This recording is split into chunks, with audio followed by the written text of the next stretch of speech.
bustling and animate societies of the world today are ironically and often compared to and illustrated through zombie movies.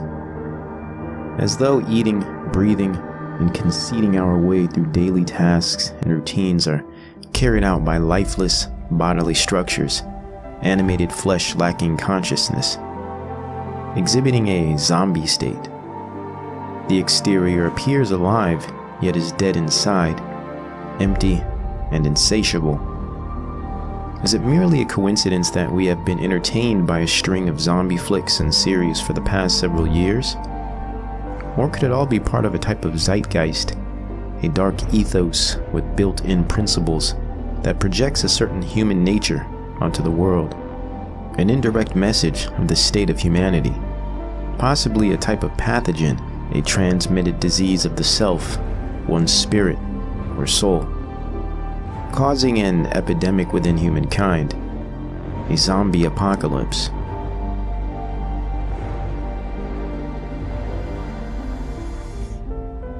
But what if this state of being, or lack thereof, is something much more specific, something that doesn't just eat away at the flesh, mutating one's appearance, but eats away at one's soul, not merely disconnecting them from life, but from God. Modern society may not exactly be suffering from a literal zombie apocalypse, but it is suffering from something analogous, something closer to a zombie state than its definitions may readily offer. This is the narcissist apocalypse.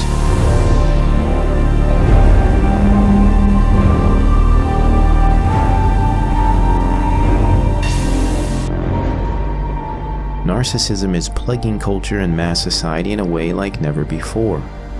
Similar to the zombie, it exists, feeds, and destroys aimlessly, for no logical reason outside of an instinctual driving force that seeks to gratify itself and itself only.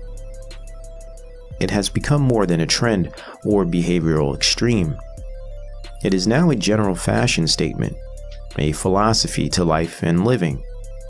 Theorists today define it as a type of socially adaptive strategy formed in response to cultural norms or abuse.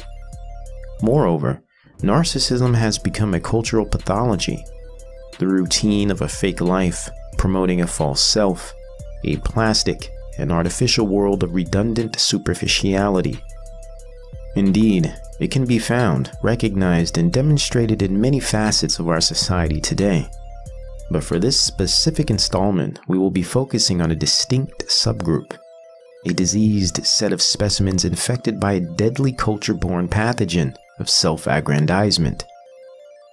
Here we will assess, observe, and exemplify this current phenomenon. And let us delve into the process of the contemporary thought is narcissism, male thought or female thought. The narcissistic disposition remains a constant. First, let us properly define the narcissistic personality.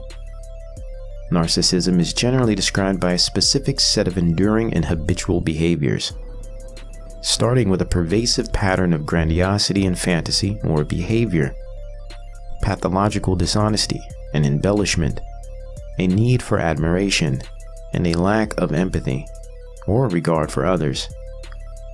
The grandiosity is demonstrated by an exaggerated and inflated sense of self-importance, believes that he or she is special and unique and can only be understood by or should associate with other special or high-status people.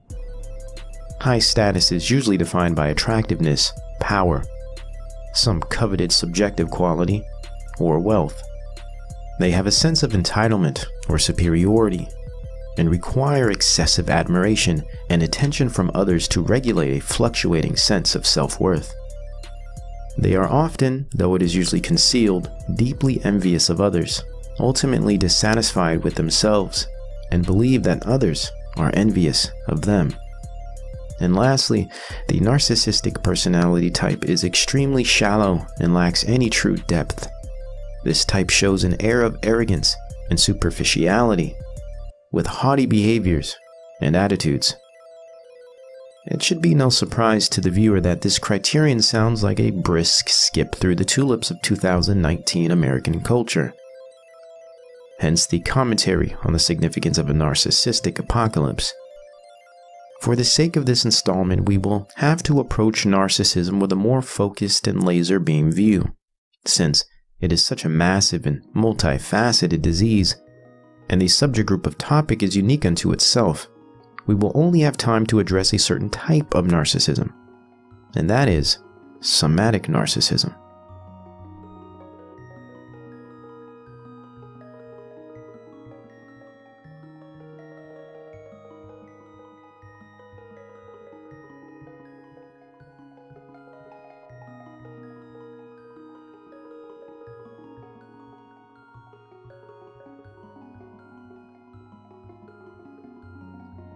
According to Vaknin, the theorist behind the designation, somatic narcissists leverage their bodies, appearance, material assets, and mainly their sexuality to secure an uninterrupted flow of attention and adulation. We could look at this illness as a fertility goddess complex. Though men statistically exhibit pathological narcissism at a higher rate, as of recent, female narcissism has been on an alarming increase, especially due to the generational breakdown of the family causing increase in childhood abuse, as well as an overrepresentation of somatic narcissist types in entertainment and contemporary pop culture. Included with a full cultural takeover by social media platforms that have been scientifically proven to influence and cultivate narcissism, applications like Instagram and TikTok are of most influence currently. The emerging persona and histrionic identity of the IG thought is a great example of this. And the same behaviors, values, and messages are mirrored in a complementary fashion via mainstream and independent scene entertainment. The point being, somatic narcissism isn't merely a condition of the famous and disturbed, but it is now becoming a distinctive trait and attribute of the general public, and most importantly, the millennial and Z generations.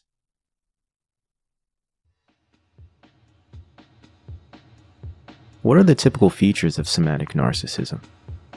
Though there is much overlap between men and women in expression of behavior traits, women seem to present more of a hypersexualized and seductive set of behaviors.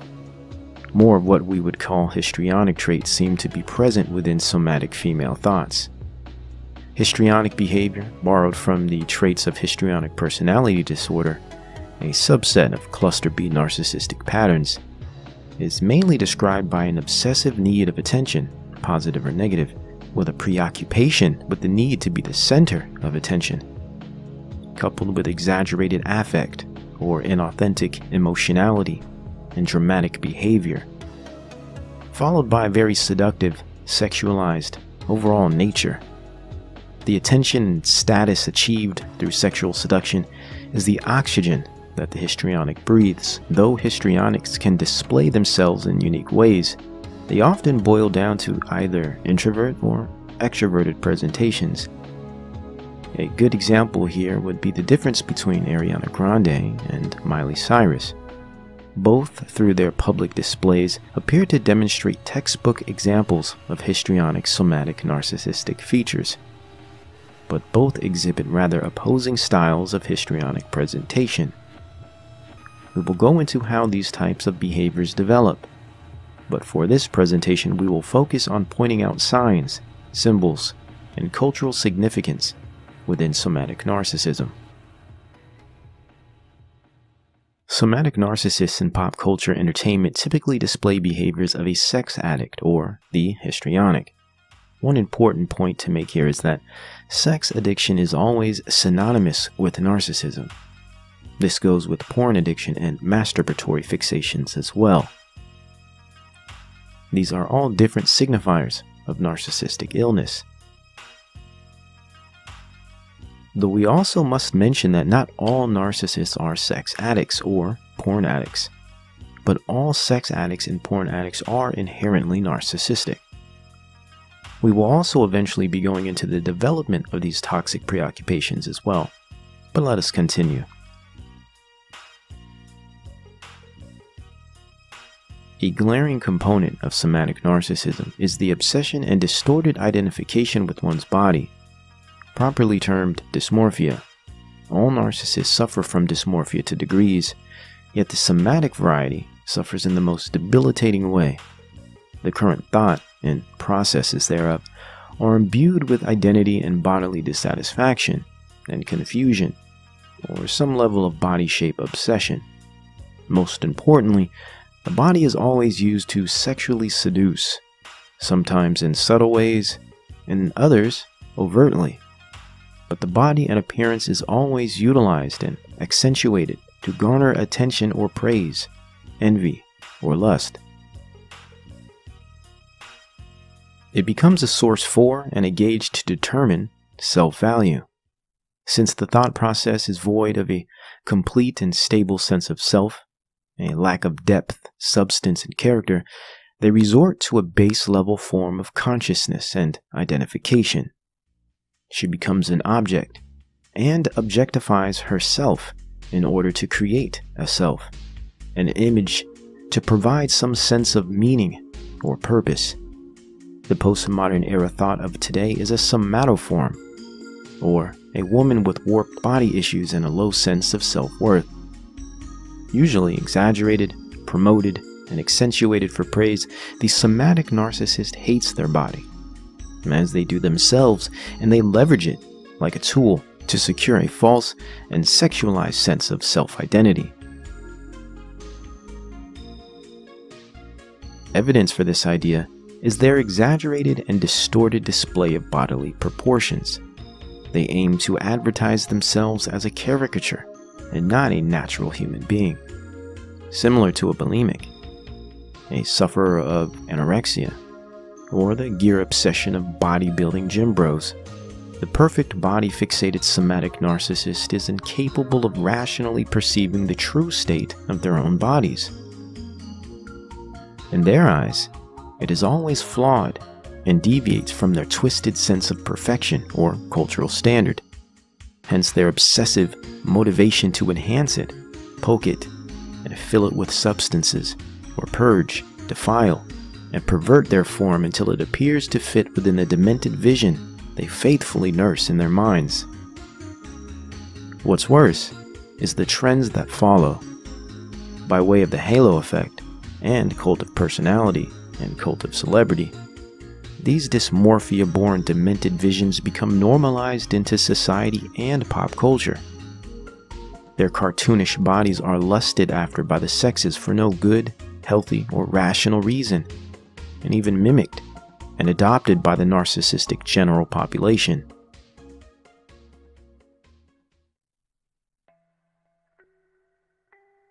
Instagram has proven to maintain itself as the haven for mentally ill narcissistic somatoforms, offering up the perfect flesh marketplace for dopamine orgasms, a slot machine that doles out attention instead of coinage, a battleground for the false self, as we observe the thought process.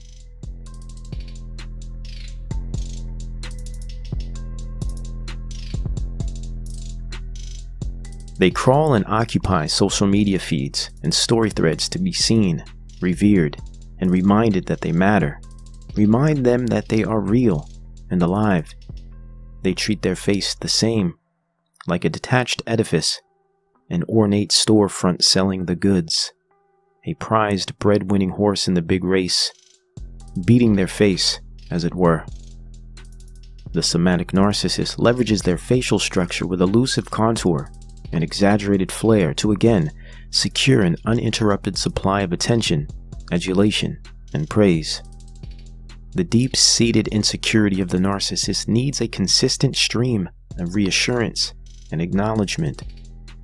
Hunting eyes and hearts, man-boys and the envy of other women, casting out a net desperate to convince and re-establish the validity of their grandiose sense of self, or garner compliments to appease the depravity of their permissive self-loathing. Empty inside, clueless to their true selves, the narcissist seizes their detached bodies as weapons of mass destruction. Destruction of themselves and those whom they encounter. aimed at the masses, speaking in archaic, animalistic, base-level language. Their devices like cuneiform tablets, black mirrors, or a vanity set, while they look down at it compulsively. Mirror, mirror on the wall, who is the fairest of them all? The smartphone has become nothing but a mirror as we gaze into it, awaiting our audience to reflect our illusion, establish and validate our image, and define its value. But what about the distinctive behavioral degrees of dysmorphia? Two specific degrees appear to present themselves culturally. The first degree, one in which we see very typically on, say, Instagram, Snapchat, and the like, general superficial society, can be understood as the exhibitionist degree of dysmorphia, mainly detected by consistent levels of low self-esteem, chronic depression and anxiety, substance abuse, and addictive personality traits, as well as high levels of figure obsession, extreme fluctuation in looks and appearance. We could call this the hollow doll category of dysmorphia. Empty inside, obsessed and preoccupied with the labored management of the outside, the ornate edifice of image, the false image of self, superficial, shallow, simple-minded, and blemish-phobic. The hollow doll remains as the entry-level category of dysmorphic somatic narcissism. This first degree of dysmorphia is that in which threatens the development of very young, impressionable girls today, especially the 11 to 16-year-old ranges. Though somatic narcissism is not unique to females only. Just wait until we cover the male categories of somatic narcissism. This is when things get real interesting. But for now, let us continue. The second category of degree is a subclinical type of dysmorphia, detected by its more severe and obsessive nature. This degree would be termed fragile dysmorphia. Fragile describes the heightened degree of narcissism and lack of self and identity. What makes the fragile somatic narcissist stand out is their encompassing fixation on their bodies and appearances. So obsessive that in this degree we find the presence of not merely accentuation, as in the exhibitionist, but even augmentation and exaggerated enhancements. For instance, boob jobs, nose jobs, facelifts, butt shots, and excessive tattooing are all clear signs of fragile somatic narcissism.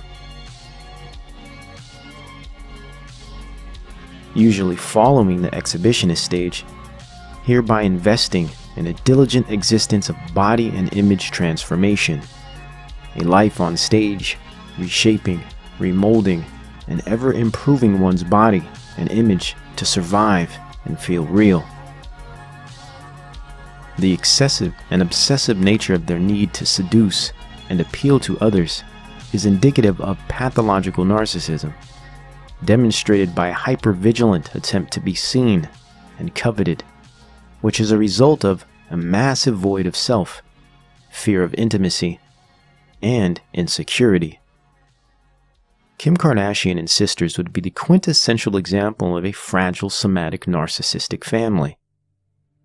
In fact, we are experiencing something called the Kardashian effect, whereby the somatic narcissistic dysfunction of an individual has been proselytized, monetized, and normalized into the greater part of society, such that this illness and sense of malignant self-regard has become cultural and ubiquitous, especially within the Generation Z and millennial populations. We are now witnessing a bodily dysmorphic culture of subclinical somatic narcissists.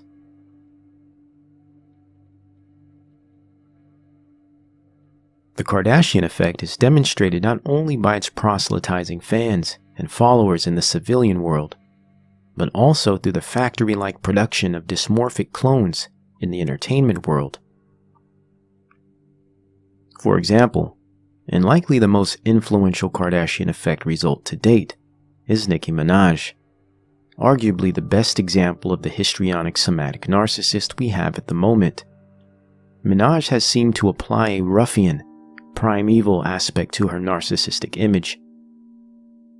Jezebelian, one in which Kardashian does not seem to exhibit as such. This aspect is that of the more masculine narcissistic type, domineering and aggressive image. Here we discover the bad when the woman's nature becomes inverted. Ladies aim to think and behave as psychopathic and toxic male sex addicts. We can consider the term bad, for instance, bad entailing immoral and deviant, antisocial even, yet contingent on the presence of the word entailing the spirit of a degenerate dog, lowly hound, mongrel, a mutt whore off the leash, in heat. Unfortunately, by way of Minaj and many others, male and female, the hip-hop industry has become a mass meme, a degenerate gene that seems to have spread psycho-spiritual illness throughout society in less than a few decades. Like a disease, or planted seed, came many clones that have reified Nicki's nature and spirit, modified her allure and presence, but overall have assisted in inculcating society with a culture reference and initiation into the grips of psycho-spiritual narcissism. Cardi B, Iggy Azalea, Amber Rose, Black China are some typical examples. And for a more recent set of clones, we find contemporary histrionic thoughts like Doja Cat, Sweetie, City Girls, and of course, Megan Thee Stallion. Dysmorphic somatic narcissism has been demonstrated within our culturally consistent wave of dysfunctional entertainers since possibly Madonna or Lil' Kim.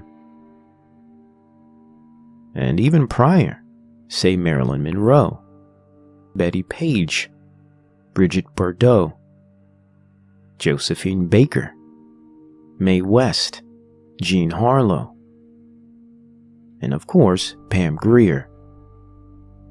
The list is long and varies figure to figure, yet the dysfunctions, possessions, and preoccupations are cyclical, and all the same.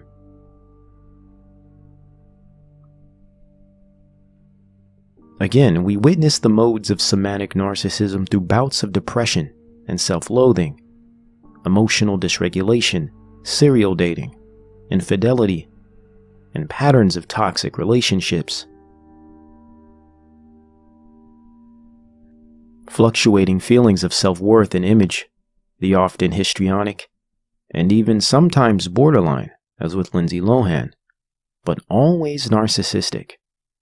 The somatic narcissist uses their sexuality, bodies, and image to seduce the world into loving them, supplying them provision, fame, power, and worldly comforts. Leveraging their appearances and sexual prowess and allure to secure an uninterrupted flow of attention and adulation.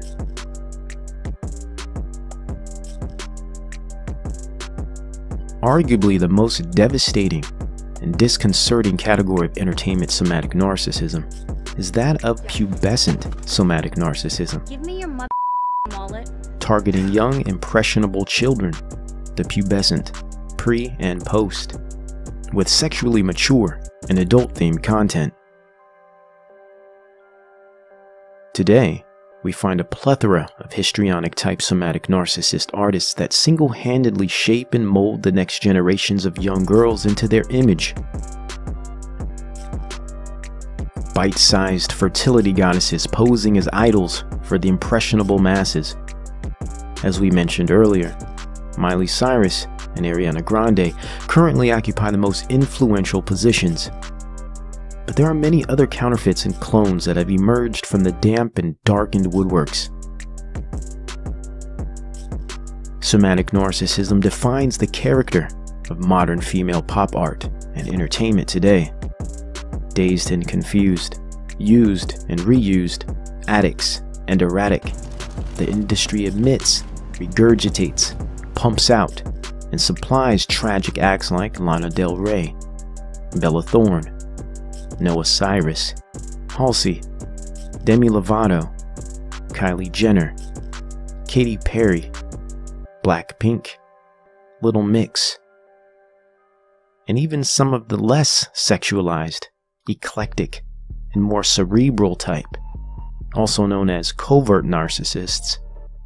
These types tend to be more clever, show more depth, and more insight. One will stumble upon acts like Billie Eilish, Melanie Martinez, Kehlani, and Janelle Monáe, to name a few. Yet the clones continue. Regardless of how you slice it, our industries are crawling with the same type of malignant narcissistic spirit. The same type of degenerate gene that is generationally replicated, yet mutates into more sophisticated and distorted forms. For a historical view, the pubescent somatic narcissist entertainer seems to find its origin in acts such as Britney Spears, an updated and sexualized Debbie Gibson turned Lolita. Narcissism as a psycho-spiritual disease is not something new or emergent. It is ancient and an innate feature of human experience. Philosophically, or theologically, some would even compare it to the nature and disposition of an evil or devil-like character, namely Satan, given its connection to self-worship, harmful intent, and deception. We must also mention that narcissism, albeit pervasive in one's personality and culturally ubiquitous, finds its behavioral origins in a multitude of areas. It is not merely born in a vacuum, or simply induced through a hypnotic tune or hallucinogenic party drug. Though these things can perpetuate predisposed narcissistic features, they do not pose as points of origin.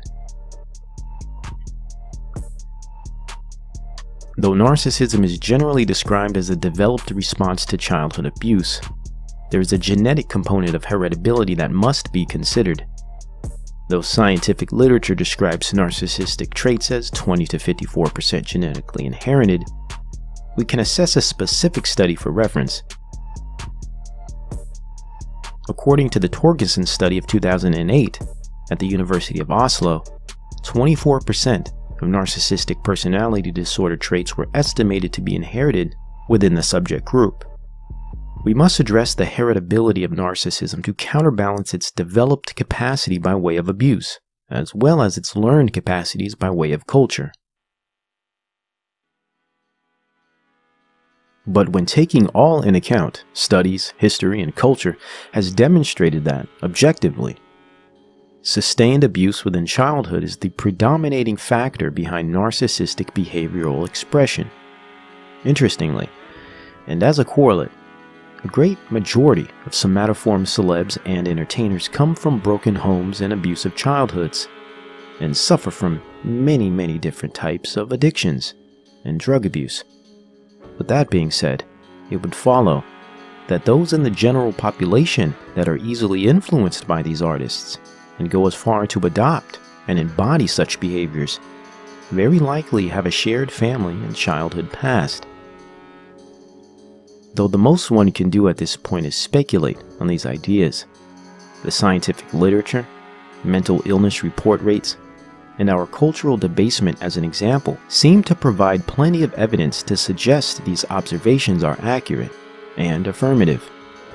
Possibly the epidemic and apocalypse we are undergoing is not regarding the death or undeath of one's body and mind, as in the state of a zombie. Better, we appear to be undergoing an epidemic of the self, the death of an authentic self, causing a disconnect from God, truth, and meaning, purpose. An existential dilemma of nihilism and hedonism, whereby the narcissist thrives most.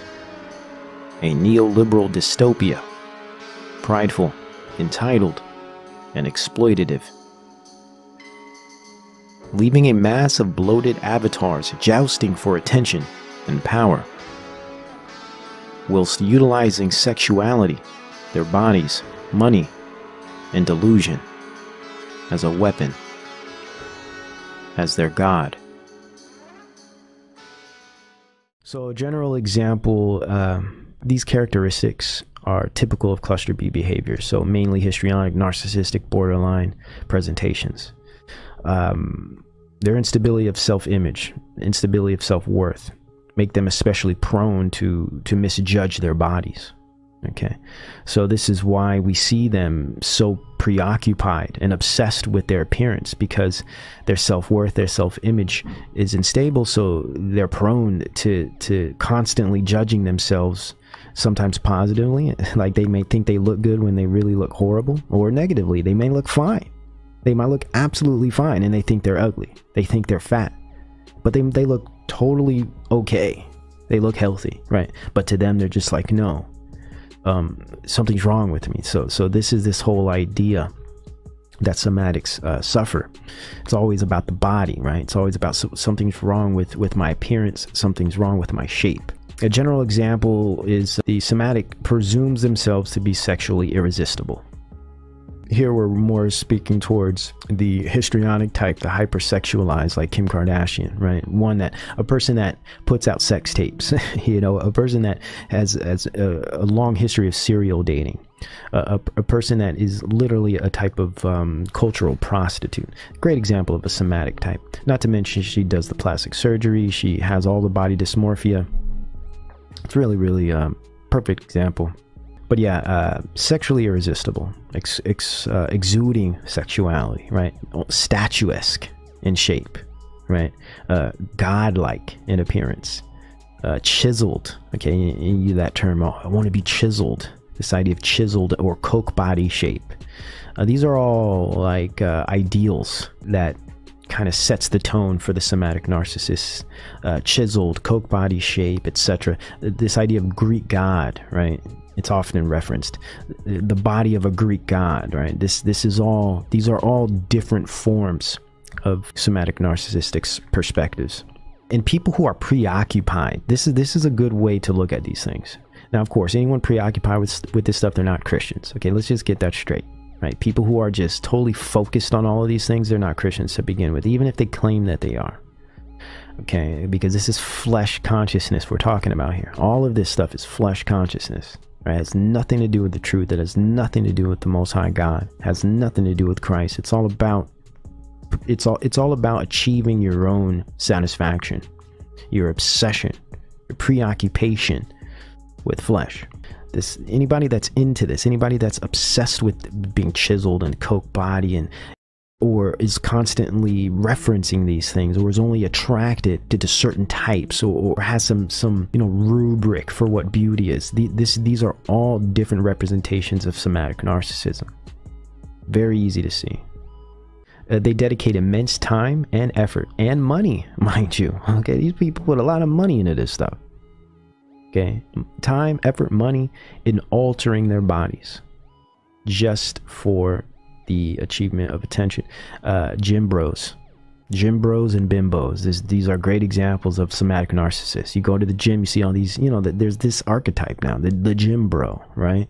That's a perfect example of a somatic narcissist. And bimbos, these kind of bimbo type, very superficial, very stereotypical.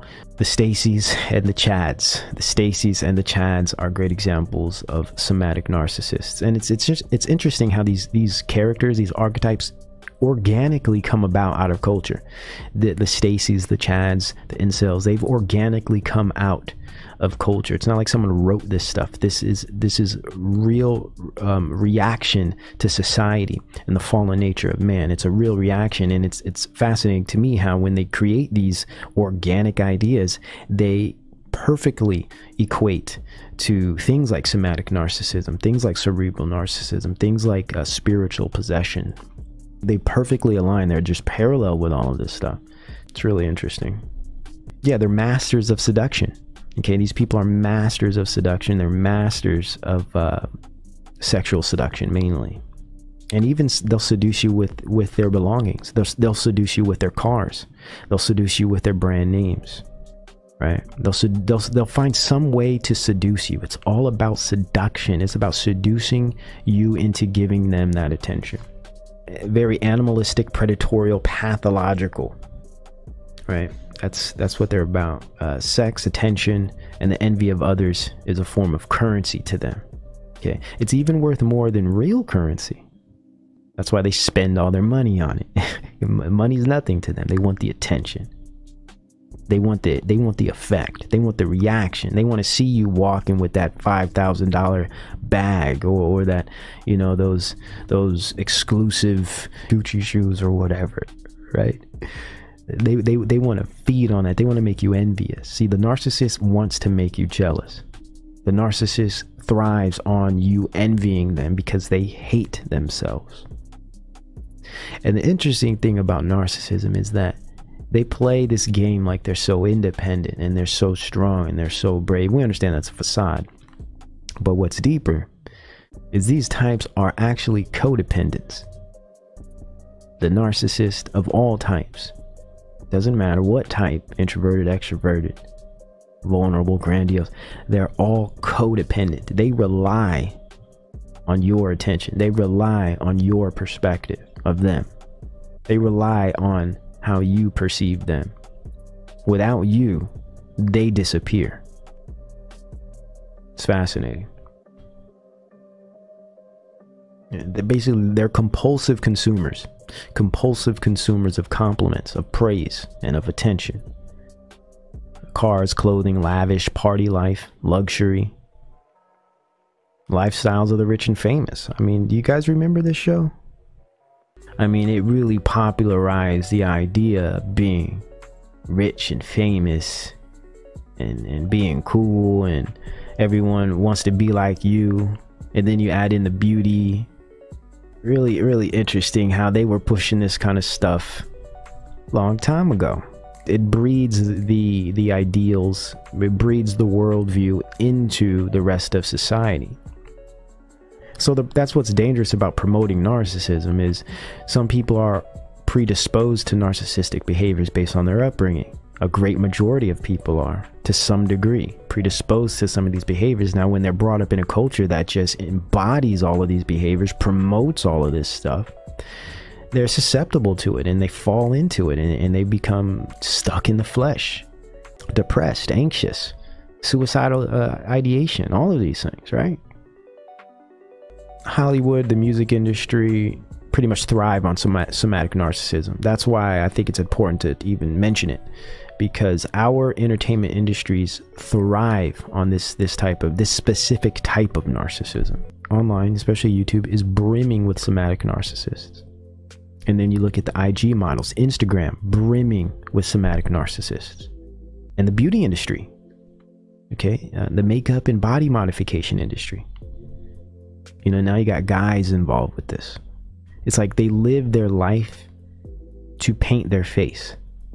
It's such a massive industry, and all they do is paint their face, and they try to make themselves look different by contour. There's this whole contour movement where all these girls, they're just so obsessed with like changing their shape of features and manipulating your perception of their features by putting makeup in certain ways that makes them appear in their eyes, or basically to their standard, more beautiful, right? And of course, I know they're trying to appeal to symmetry. I get it. There is this real component of form called symmetry, and the more symmetric a face is, the more attractive it appears. I understand the science of it, but it becomes narcissistic when practicing this type of face painting becomes basically your identity.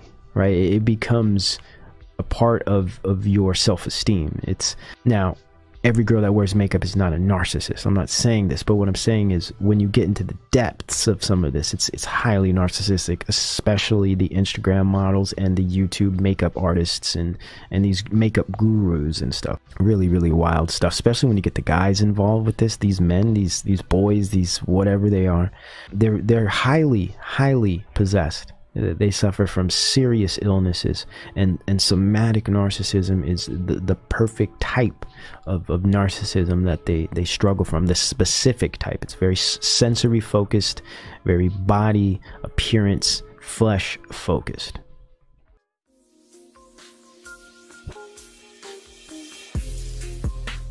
If a man's art is a reflection of his being, the example for that which comprises his mind, his fears, his passions, or his unique gifts to the world, and this art becomes an art form, a metaform that contains the power to shape and reform the collective the man partakes in, how then can we rightfully divide the man from this art, an art form from society? How can we parse out this seemingly symbiotic ecosystem of art and man, art form and culture? Has the art become the society? Has the man been replaced by the art? Has the medium truly become the message? Has life and society become but an art form reflected?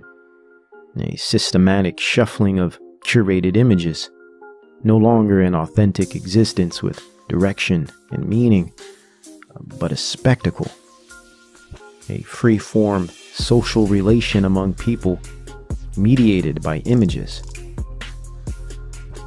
If so, who is this man? And from which realm have these images and this art bloomed?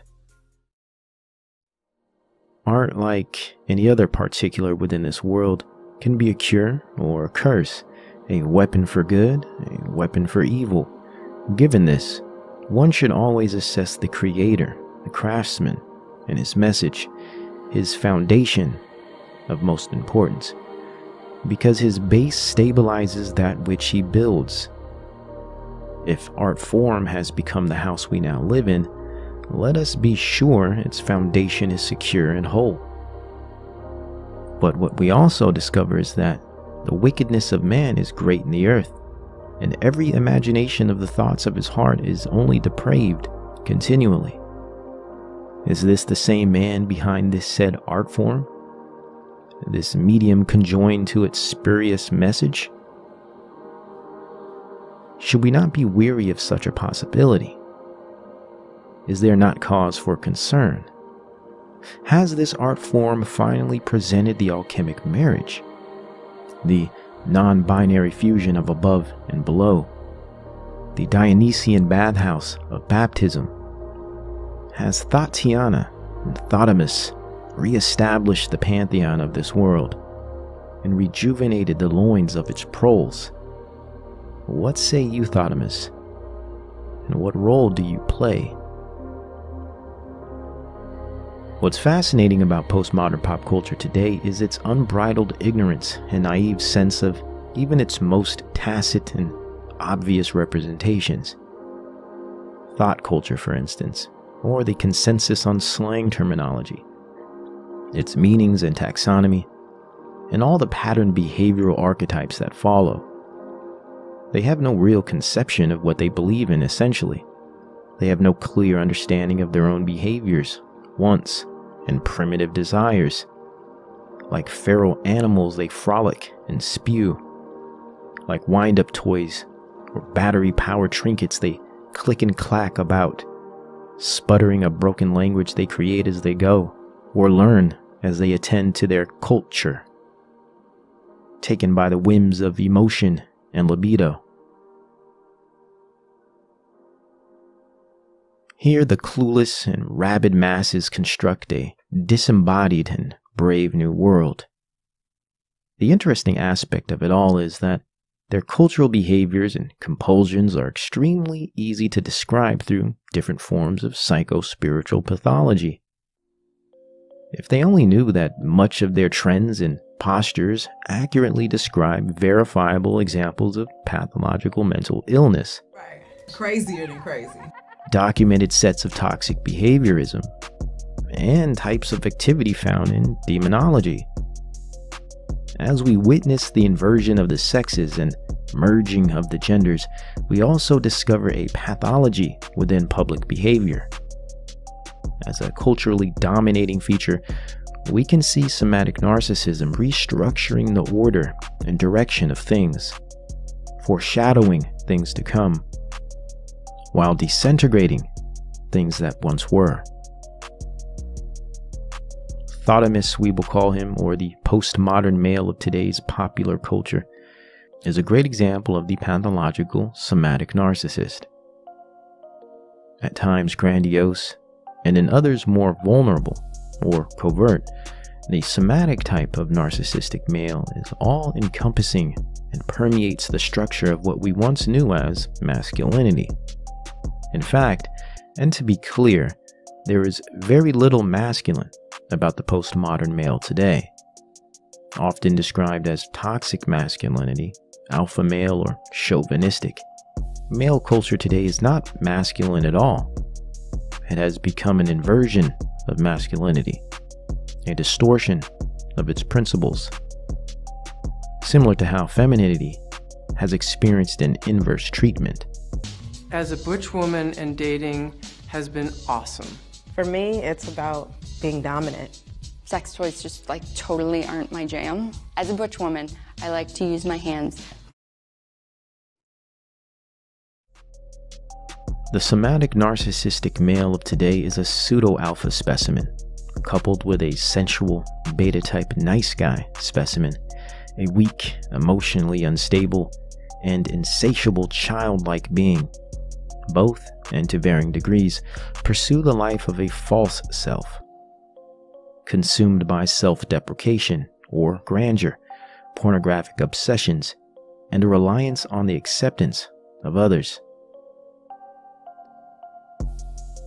The postmodern male of contemporary culture is an impotent lout, a parasitical growth within the bloodstream of our species, threatening its survival. The most troubling aspect of this condition is that it appears to have been procured and rolled out by design, and now promoted through mass distributed media screens, commercial product marketing, network news, and mainstream broadcasting of all configurations. The pseudo-alpha male and the sensual beta-type male have, in exchange for authentic masculinity, become the rubric for a new manly duplicity and postmodern manhood in general. A double-minded man, unstable in all of his ways. Thotimus reigns as the pantheon phallic god of the pseudo-alpha male variety, the shallow and desperate man-boy of low character and resolve, that thinks between his legs and bears little fruit above the neck. We find most of his attributes fashioned through the sentiments of the hip-hop culture, a modern musical paganistic sex cult that hides its spells and rituals behind hypnotic beat algorithms and further disguises itself in superficial appeals to ethnic pride and a universalist shared identity. But if we were to be honest, we would have to locate its true genesis within the 70s blaxploitation film. Here we find the lowest and most exploitative aspects of inner-city black culture catapulted into mainstream society. Draped over the eyes of viewing audiences, decorating the next generations with the perfect urban regalia to demonstrate they are down and hip, cool, and later, bout it. A long drawn-out succession of depraved, degenerate, and overall counterproductive elements of black culture has eroded sensibility and virtue within the mass socio-cultural milieu, and in response has systematically redefined the behavior of its citizens, and moreover popularized, monetized, and lionized a new representation of the popular man. A residue that has rubbed off and accumulated itself, growing more and more deranged over time. Though there are many facets within the deconstruction of the natural masculine. For instance, dysregulated socioeconomics, usurpation of naturalism over Christianity, technological progress over moral foundation, quantification over qualification, narcissism over community, state over family. The list is long, and all play their specific roles succinctly. But of most salience to the postmodern eye is the conspicuous projection of mass media pop culture and the deep-seated messages therein. The new popular man of cool, sexually omnipotent and irresistible, detached and cunning, smooth yet hard as granite. The popular man demonstrates all the specific facets of the somatic narcissist. An alpha male minus all of its virtue and character, rendering him a pseudo-version, plastic, tacky, and glib. Detached from a true self in exchange for an image, detached from his own body, such that it becomes an inanimate object that he wields like a sword, not for fun, but for his own imaginary survival, to slay his prey and exhibit his dominance over all that he hates and despises, all that repeatedly remind him of his true impotence. His entitlement turns to murder as a recompense, a reimbursement for things ungiven, fulfilling the massive black hole within him. Thotimus is a fiend of the libido, a slave to it. He is an autoerotic sex addict. In lieu of a body to manipulate, his libidinous drive seeks an outlet, anxiety relief. So he turns to pornographic imagery and manual self-gratification. The homosexual act of masturbatory fixation. Postmoderns today endear the act with the term fapping, an act once designated to pubescent boys in hormonal transient stages, has now become culturally ubiquitous, cross-generational, and overall pathological. Amidst a neo-age of weak and deracinated men who today seem to encounter life similar to children, a strain of cultural neoteny sets in, whereby arrested development is normative and behaviors of earlier stages in life are retained, reconstituted, and practiced habitually. This new atomized culture and deracinated men and women create a void within them where substance and meaning is to exist. A state of existential dread ensues. Therefore, they inherently default to the lowest common denominator for direction and satiety. They default to their base level understanding, the flesh, sexual stimulation, sexuality as a philosophy to life, and filter through which one experiences it. This lifestyle, rid of direction, order, and moral foundation, waxes one cold, aloof, naive, and susceptible to the darkest natures of mankind. A good example of the result of this dynamic is the archetype of Thotimus, the sometimes pseudo-alpha, other times sensual and soft beta type. Thotimus takes on many presentations and expressions, but his lowly spirit of pride, lust, and depravity infiltrates all forms. He resembles the behavior of a vampire, surviving on the lifeblood of others, yet never truly resuscitates his own deadness, merely feeding for the sake of feeding, yet never feeling satisfied. He objectifies himself in the same way he objectifies others. He aims to be the object of desire to his audience. That very audience becomes an object as well. People become interchangeable mirrors, discarded when they give the wrong reflection, and idolized when they reciprocate admiration and perfection. To Thotimus, people are sources of narcissistic supply, props on the set of his grandiose feature presentation. He is the writer, director, and lead role, the auteur. All the world is a stage, and the cheers, sneers, and lights breathe in him life. As people become objects, their quantification becomes crucial. The more the merrier, the less the more depressed. Hereby existence becomes a numbers game. Likes, followers, bed notches, and hopscotch dating options. Existence becomes a competition. One-upmanship supplies him points and therefore purpose. He is being seen. His life depends on it. Existence becomes the sole pursuit of being noticed and coveted. The spectacle of the self. A cheater, a liar, a thief in the night that revels in the despair and misfortune of others. Puffed up and godlike, he aims for henosis, a union with divinity. Through theurgy, he achieves a false sense of godhood. Theurgy being his craft, his ritual, the art form. How about some early examples of the thoughtomist archetype in popular culture? Rather, male proto-thoughts of our generations that have, along with their female counterparts, posed the confluence of gender-specific somatic narcissism in entertainment culture. Further, imposing a new libidinal image of man and woman, allure over substance, sensual influence through seduction, manipulation, and promotion of image replaced that which was once expected and appreciated in the character of man and woman.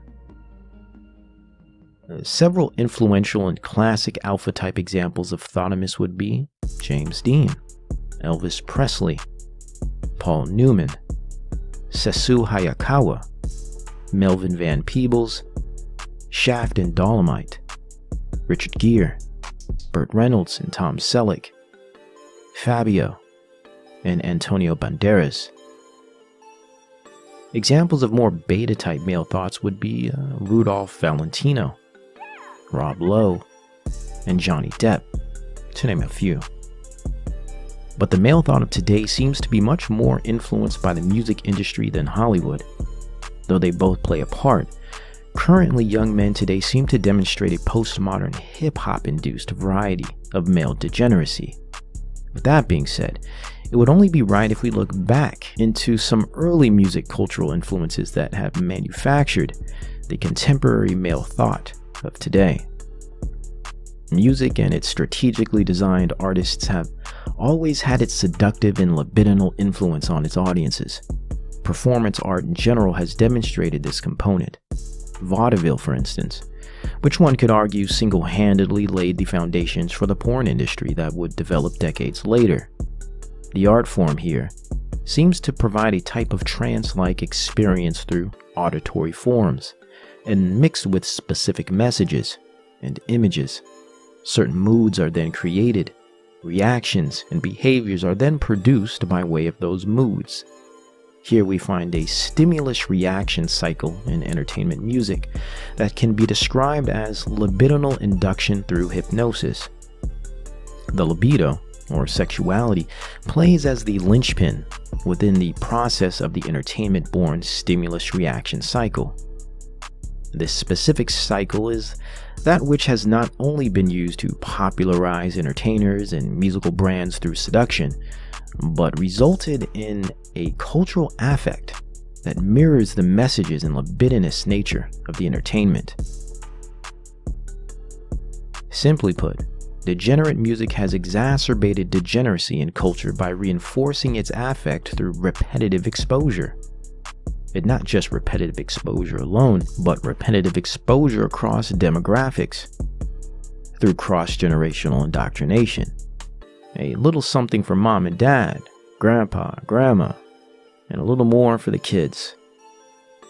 Many movements have utilized this hypnotic cycle for influence culturally, with libidinal influence being the standard mode of attention. Let us point out some high points of indoctrination historically. The modern thoughtomist of the hip-hop variety has a rich historical development. Of course, we must always begin the libidinal disturbance in culture with the sexual revolution of the 60s era counter-cult. You know what I mean? You talk about the hippie. What is the hippie? Where does the name come from, hippie? Why don't you talk about the younger generation, the people who are changing? Why don't you talk about the people who know what's happening? and don't agree with the old line of thinking. Why don't you talk about the people who believe in brotherly love and nothing else, and prove it every day on Haight-Ashbury?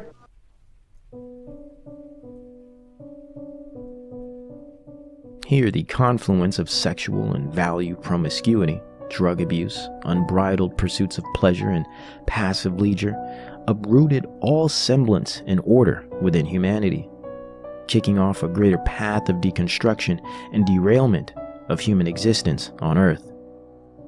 Starting with attacking the libido, human direction and human potential was seized rather easily and placed on a track of a single mode. An obsession and preoccupation with sexual stimulation of the loins and drug-induced activity within the brain replaced all of which comprised God's creation. A new aimless direction, a new intangible purpose. The Jezebelian spirit of Thotiana and Ahabian or Dionysian spirit of Thotimus was thoroughly rampant throughout the earth. Soon this countercult would transform into Uranian dens of bacchanal, raging druggy and orgy groups, like the factory of Andy Warhol, or the developing disco era, which provided Studio 54, Bacchanalia in White Nose and Numbface.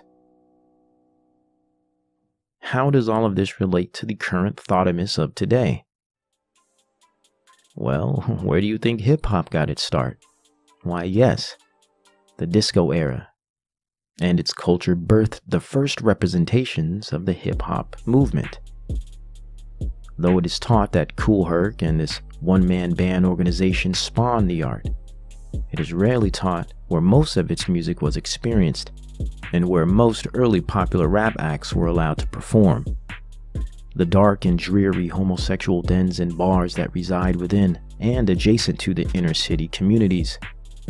Turbo Thought and blistering somatic narcissist Grace Jones had her start behind the same walls and was part of the same movement. At this time, proto-hip-hop culture and disco funk culture were synonymous, and in many ways, so were their messages. Sexual ambiguity, androgyny, illicit and customary drug use, buttressed by flagrant narcissism, the children of the counterculture, disco, funk, and hip-hop slowly transformed the nature of the popular man, more and more. By the early 80s, we would receive acts like Too Short. We could consider this figure Thotimus Prime, forming what I term the neo-blaxploitation movement. Too Short reintroduced the spirit of Superfly, the Mac, and Big Willie into the budding inner-city black rap culture, playing on the characters and being influenced by local heroes within his native Oakland and Outer Bay Area. Too Short turned out many young and up-and-coming boys, turning them into quintessential examples of grandiose, woman-hating, woman-using, attention-seeking, somatic narcissists. The postmodern, deranged, libidinous male. This movement would dovetail with other areas of entertainment and reconstitute its allure and message. Later, we would be exposed to acts like 2 Live Crew,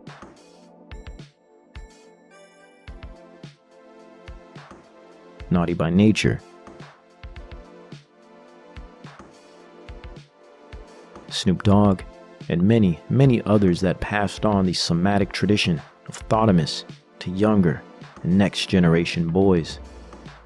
With a strong emphasis on glorified violence and pride, hyper-narcissism and sexual omnipotence, the popular male has undergone much manipulation and transformation by way of hip-hop culture. It has bled into all facets of popular culture in general, and takes on a symbolic role in all regions of entertainment. Cross-generational and non-discriminatory, hip-hop culture has demonstrated itself to be a mass meme, an egregore of degenerate measure, lurking, feeding, transmuting, and distorting culture from a position of now omnipresence. Hence the debilitation of the modern man to postmodern man, masculine male to feminized man-child, sex-obsessed, drug-addicted, bird-brained proletariat. The simple question may come down to, generally speaking then, what is a thought? Let's first start by taking the general population consensus. According to the Urban Dictionary, thought means a hoe or a harlot. To flesh this out further, we can refer to its Chicago origins, where we discover in fact that the word thought, T-H-O-T, is an acronym standing for that hoe out there or that hoe over there. Remains as a phrase that comprises the means of categorization for a less than respectable woman, a lady of the night, or a maiden loose in the pants and moral capacity, a female that is defined by and understood through her pathological behaviors that are solely of a sexual nature, a lady, woman, or girl preceded by, preoccupied, and obsessed with her experience, sensation, and utilization of her genitals in relation to self and others. Very little depth, character, integrity, nor virtue are discovered in the general thought archetype. Though we have discovered this archetype has been defined as exclusive to the female, it would be wrong and inaccurate for us to accept this short-sighted definition, since it is evident that this same set of values and pathologies are found in men and expressed in similar ways. Male thoughts and female thoughts exist and are growing in number at a rapid rate.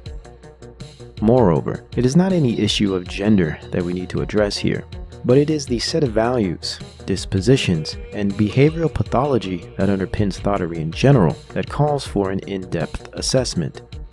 Included, we will attempt to address the several key factors or events that demonstrate an influential relationship to the development of thought-like behavior and thoughty lifestyles.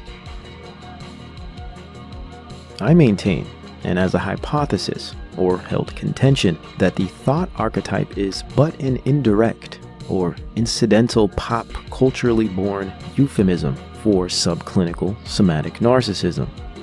Point being, the boundless depravity and feral nature of pop culture has devolved itself so that it has organically produced a definitive set of behaviors that align with a specific type of mental illness pathology, verbatim.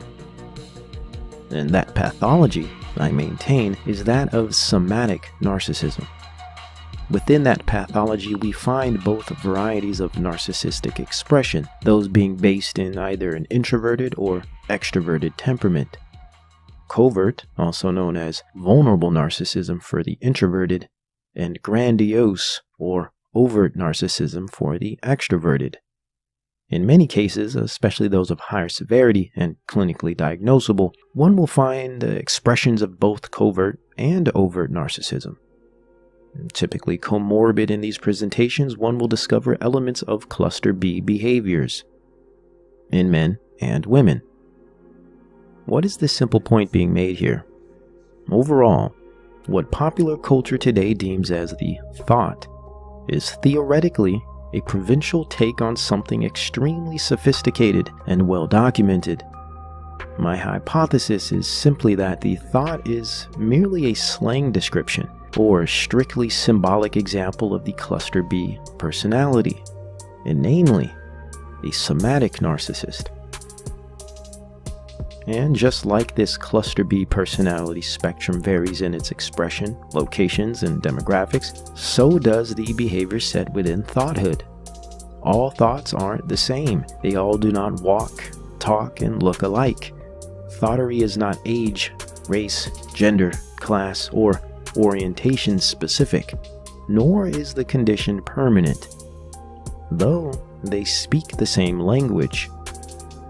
There exists a shared libidinal disposition, a shared language rooted in the dissonance of hypervanity and esteem deficiency, self-aggrandizement or self-loathing, grounded in the preoccupation and misconception of one's core self and authentic feelings. And from the thought archetype as an example, this dissonant identity and libidinal disposition is observably demonstrated via the symptoms of somatic narcissism. If a thought is merely a hoe or a harlot, then we must extrapolate from those terms all of which they describe. And that which they describe are much more than things exclusive to the female, or even to the basic act of sexual intercourse. How did that whore become a whore? How did she develop such a propensity for self-loathing and masochism? From where did she learn these behaviors, or from what have these behaviors sprung? And from whom did she ascertain her values, or lack thereof? Meaning, a whore is not just a woman, or a woman that has promiscuous sex. She is a person, a creation of God, with a history, an experience in life that has led her to her present destination and disposition. Included, a man as well plays a part as a whoremonger, a womanizer, or sexual fiend described in the archetype of Thotimus. Also a person, a creation of God, with a history, and an experience in life that has led him to his present destination and disposition. We understand the nature of narcissism within the thought, but what about its nurture? The environmental influence that plays a key role in developing the thought behavior. Is a thought as simple as pop culture attempts to describe it? A hoe? A promiscuous woman? When I got on stage, their reaction when I walked on stage and I took my top off, it was that reaction. I live for that every day. That reaction, I live for that every day. It seems this premature and lacking explanation boils thoughterly down to unrestrained and habitual knocking of boots. But this all does not simply stop at rootless and animalistic sexual depravity, but it entails motives to that depravity, antecedents of that hypersexual behavior, experiential points of reference throughout one's life that contributes to them, like abuse and trauma, socioeconomic foundations that also pile on influence, whether indigence or affluence. There are also family and value constructs, and of course there is the identity and the inconsistent or patchy development of the self.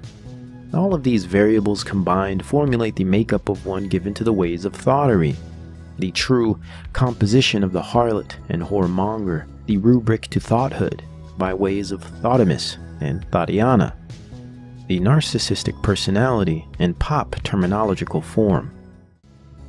People do not just become thoughts overnight. There appears to be a multifaceted combination of many variables and events that lead one to this condition. Many different areas seem to disrupt or break down one's ability to properly develop and understand themselves, as well as accurately perceive themselves in relation to others. Included is the disruption or breakdown of their capacity to accurately understand the world around them. These disruptive areas mainly consist of trials, experiences, and events created within our given environments. How about some examples of these events or experiences?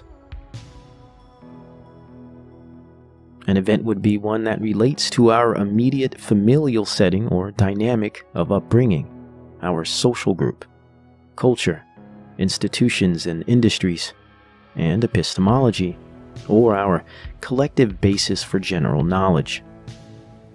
If events with these areas are assisting in the proliferation of normative narcissism today, and narcissism is theoretically described as a behavioral response to trauma, we then can consider these events as traumatic events. Events in which we experience that are traumatic to the point of inducing a narcissistic reaction. How so? Through a trauma that is experienced over time, reactionary pathologies are formed in response. According to the research literature, narcissism appears to be one of those natural human tendencies to protect oneself from abusive experiences, and through repetition and the systematization of these reactive tendencies, a pathology or behavioral pattern can develop. When observing the systematic exposure of these abusive experiences in society, followed by the observable narcissistic reactions to them, we can theorize, based on an observable correlation, that these events are contributing to the current condition of the public mind.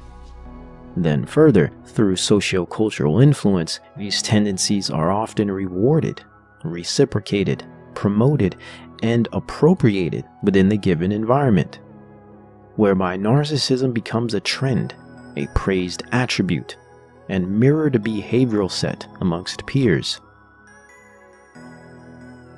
Therefore, creating and resulting in a cultural cycle of pathological narcissism, one that is observable and available for study and analysis.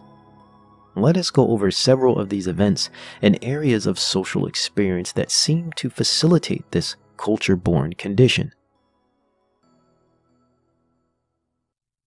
A key sustained traumatic event that facilitates the development of pathological narcissism is familial abuse and the influence of family dynamics, mainly forms of sexual, physical, or emotional abuse, coddling, and neglect as well. We must make the distinction between NPD and clinically disordered families from subclinical or non-diagnosable yet highly narcissistic family environments. A narcissistic family is not always led by sufferers of full-on mental disorders, hence the subclinical designation, but can readily display highly narcissistic behavior. Behaviors that transfer debilitating abuse to their children, therefore stunting their self-development and diminishing their ability to become healthy and stable adults. This type of subclinical, non-diagnosable narcissistic family has been extremely common in the 20th and 21st centuries and passes on its traits and behaviors generation to generation. CPTSD, or complex post-traumatic stress disorder, is currently the agreed upon condition for disturbed, troubled, or struggling children and adults who were raised in these types of families. Children and adults who are perceived to be affected by this condition are said to suffer from immutable low self-esteem, inability to sustain intimacy, and/or blocked paths to self-understanding, grouped with chronic depression, anxiety and indecisiveness, addictive personalities, high impulsivity, and desperate needs of approval and validation. They typically suffer from impulsive and erratic relationships with what is termed the Big Three, one being the base triad, sex, drugs, and alcohol, two being food, and three, money or spending. Their proclivity to addictive personalities in general will detail a multitude of fixations that do not always adhere to the so-called Big Three. For instance, fixations like video game addiction, hypochondria, and obsessive-compulsive behaviors are very common as well. So what is a non-diagnosable or subclinical narcissistic family? And what makes it stand out from diagnosable narcissistic personality disorder traits? Well, to keep this simple, we can detect the presence of a narcissistic family by specific, staunch, pervasive, and enduring traits that are present, regardless of the presence or absence of overtly identifiable narcissistic abuse like physical or sexual. An underlying rule within the narcissistic home prevails as a standard and rubric to child rearing and family structure. This underlying, unspoken rule and enduring trait is that the needs of the parent system, or parents in general, take precedence over the needs of the children. The needs of the children are not only secondary to those of the parent, but are often seriously problematic or burdensome to the parent or parents. For instance, the emotional, financial, or social problems of the parent will take precedence over the emotional, physical, or instructional needs of the child. The preoccupied and self-obsessed parent never seems to have the time, concentration, or emotional capacity to authentically engage with the child's needs. Furthermore, the responsibility of needs fulfillment shifts from the parent to the child.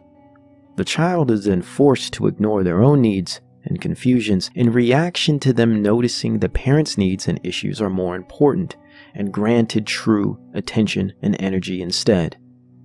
Here the child learns to play the role of the mirror or the reflection of the parent and internalizes a reactive identity opposed to a proactive one. The child's identity is rooted in an approval-based behavior and dependent on his acceptable reactions to the parent's ego needs and desires to assist the parent in maintaining a good mood, social role, or stable identity. Whilst swallowing, burying, or sublimating their own true self.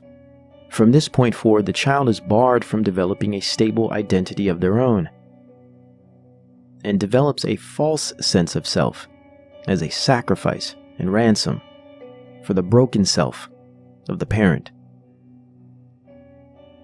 In this dynamic, the child either becomes parentified or parents the parent, and or neglected, shunned, or conversely, put on an unrealistic pedestal, becoming a type of trophy or prize, an objectified hood ornament of the family automobile. Hereby, the child is rendered to an object and extension of the parent system, a mirror reflection of the parent's worldview, the mini-me in mommy's pumps. She is more of a doll than a daughter. He is daddy's victory over old losses. He is more of a vicarious avatar than a son, a required pendant for the parent's identity, a checks and balancing system for their ego, a pillar and footstool for their own esteem, or in some cases a rub and pain, a taxing burden on their ambitions and selfish preoccupations. Sweetheart, look, why do you think I carry your baby picture in my wallet? That's not me, Dad. That's the picture that came with the wallet. Hey, when I bought this wallet... Simply put, narcissistic families are more concerned with appearing or feeling like good parents than actually practicing good parenting. They are more preoccupied with the discomforts of life while parenting than genuinely concerned with their duty of shaping proper development during childhood. Or they inherently never wanted to be parents in the first place and simply tolerate their children as they do the weather, traffic, or migraine headaches as strenuous, unavoidable, stumbling blocks of life, or tokens, precious metals with ameliorating powers that make one's loathed life worth living.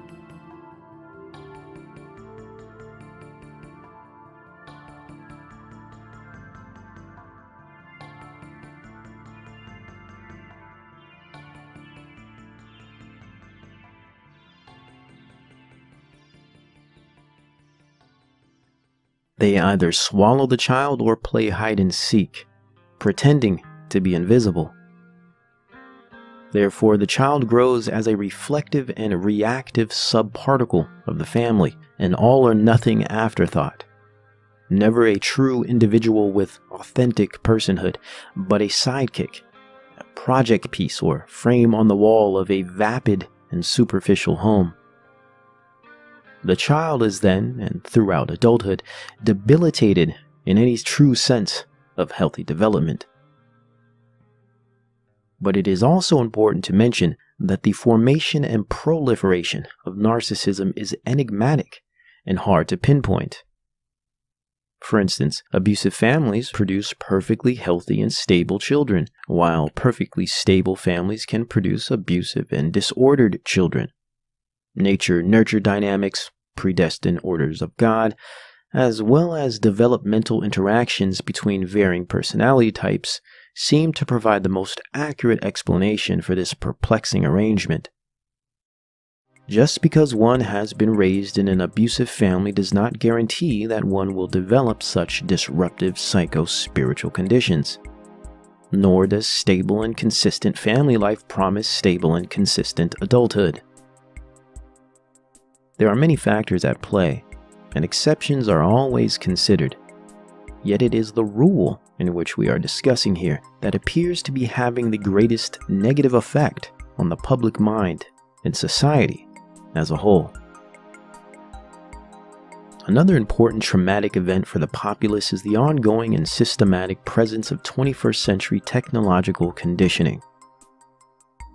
Corporate state interest funding and globalist fashioned oligarchy form a structural technopoly, a digital gated system that shapes behavior and modifies the public domain en route to meet technopolic needs via software, resulting in austerity, collective utilitarianism, scientism, and humanism, infoglut, and dopamine marketing, accompanied by neoliberal groupthink and alternative lifestyles, and buttressed by consumer-based living.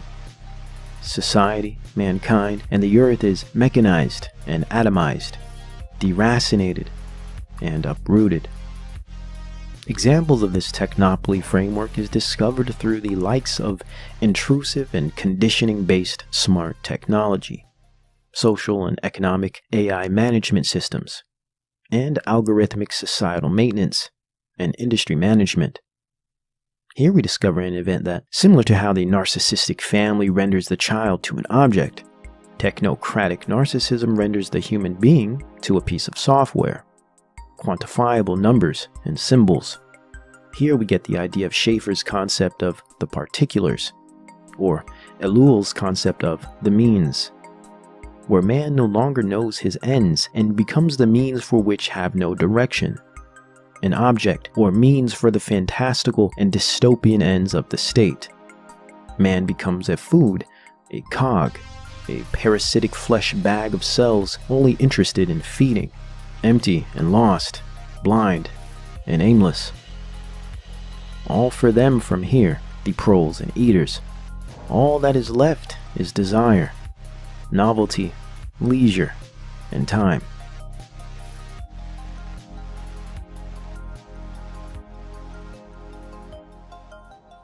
Then imagine mixing this with exaggerated amounts of useless information, also known as infoglut, and useless material products. Endless opportunities to escape into fantasy worlds, simulations, nihilistic virtual communities, and avatar saloons. Media real quick, because I need as much social media action as I can get.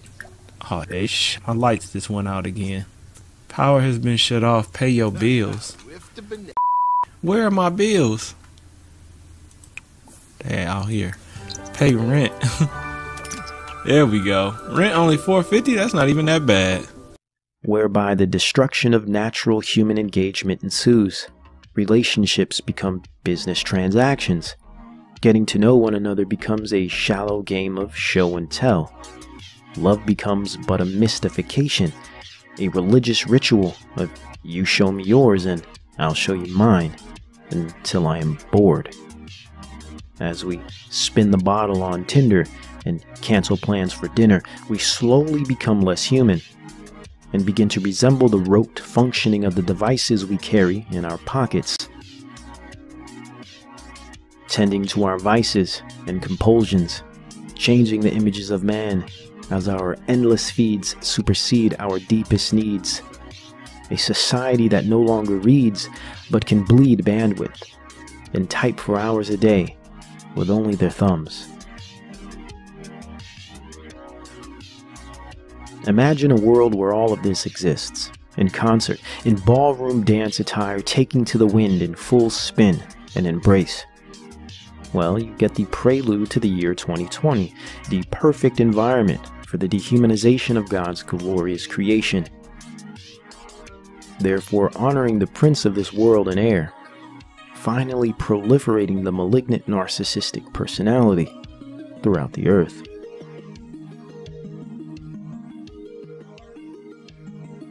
Next on the list of events is the power of industry and entertainment's cognitive manipulation, signified through the music industry, network news, Hollywood, and corporate-funded online media.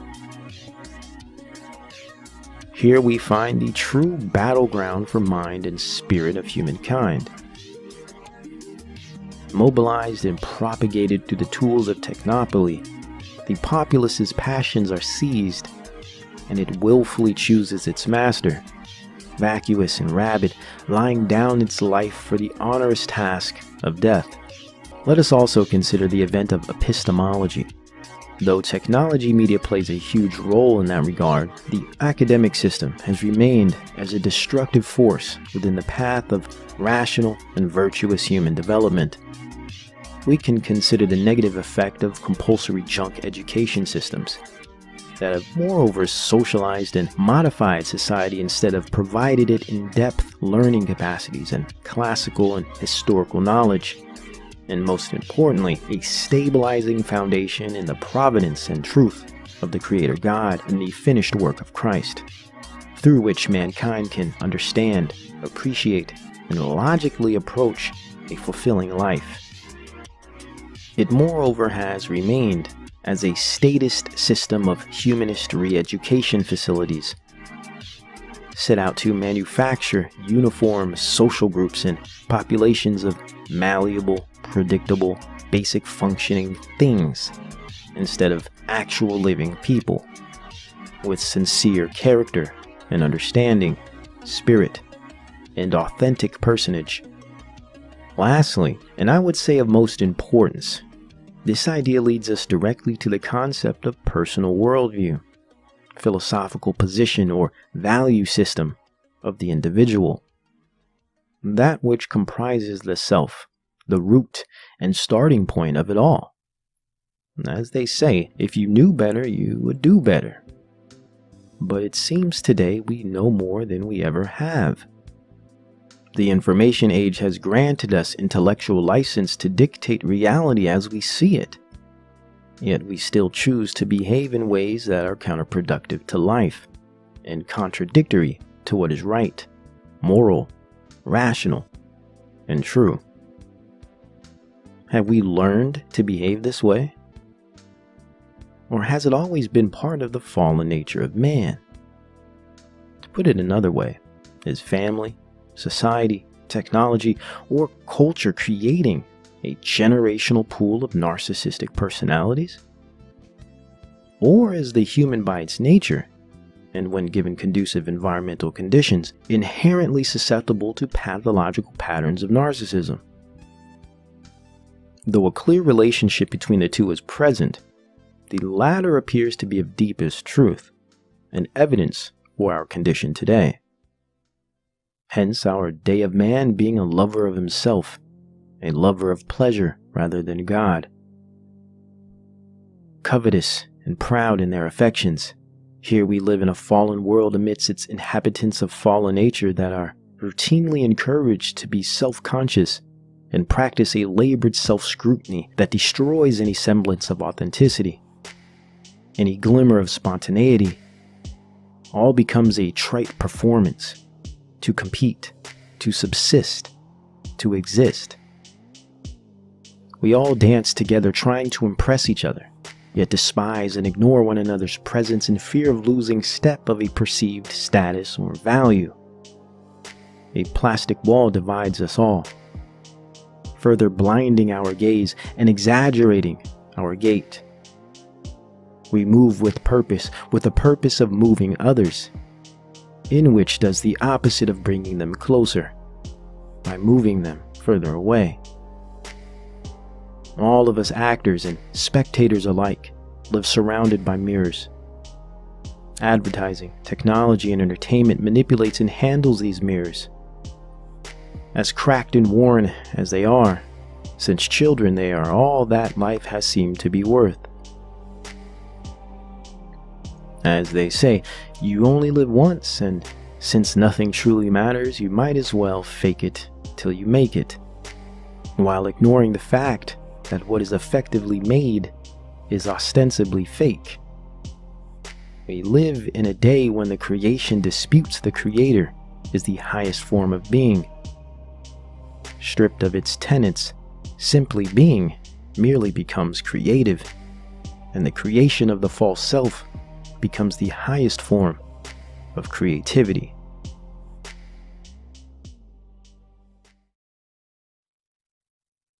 So why the focus on thoughtery? Why the thought analysis? Isn't this whole idea of the thought juvenile and just an expected product of the present generation's youth culture. Well, I would describe this perspective as not only avoidantly dismissive, but ignorant, mainly by ignoring the many signs and symbols that this thought archetype has provided us as a type of window to the current social and spiritual state. Now, I see the thought archetype as something much more than just some silly new trend presented by the kids. There's always been trends. Every generation has their version. But this one's a bit different. And actually, it demonstrates a deep falling away of society that differentiates itself from others in the past, or the popularizing and normalizing of the nature that promotes that falling away. And what differentiates it, I would say mainly we could put on the shoulders of technology. We've always been fallen, we've always been creating negative and detrimental culture, but through this new type of technology, the spreading or reconstitution of this type of culture is increased. The archetype basically points a finger at something bigger, right? I think this is pointing a finger at something much bigger, like mental illness or lack of spiritual awareness, lack of self-awareness, and emotional, sexual, as well as identity dysfunction. Moreover, an all-encompassing trend of these things. This thought culture seems to demonstrate the concert of these things. Furthermore, I see this somewhat isolated, debased, and absurd national trend as a symbolic example of a deeper international epidemic. Just because something is camp or provincial doesn't mean it is void of much deeper implications. Superficial and novel things in many cases can describe much more than their surfaces present when uncovered or analyzed with honest intellectual curiosity. Also, I wanted to attempt to highlight some ideas, and I do understand and am well aware that the great majority of society has very little understanding of what narcissism truly is. We can even admit within its own field of study, it is perplexing and antagonistic. It's an ongoing mission of understanding, still attempting to put together all of its multifaceted pieces. Similar to biology and its understanding of brain function, or science in general and its understanding of consciousness, or morality for that matter. Quantifying and materialistic or empirical methods cannot accurately describe qualitative and metaphysical concepts.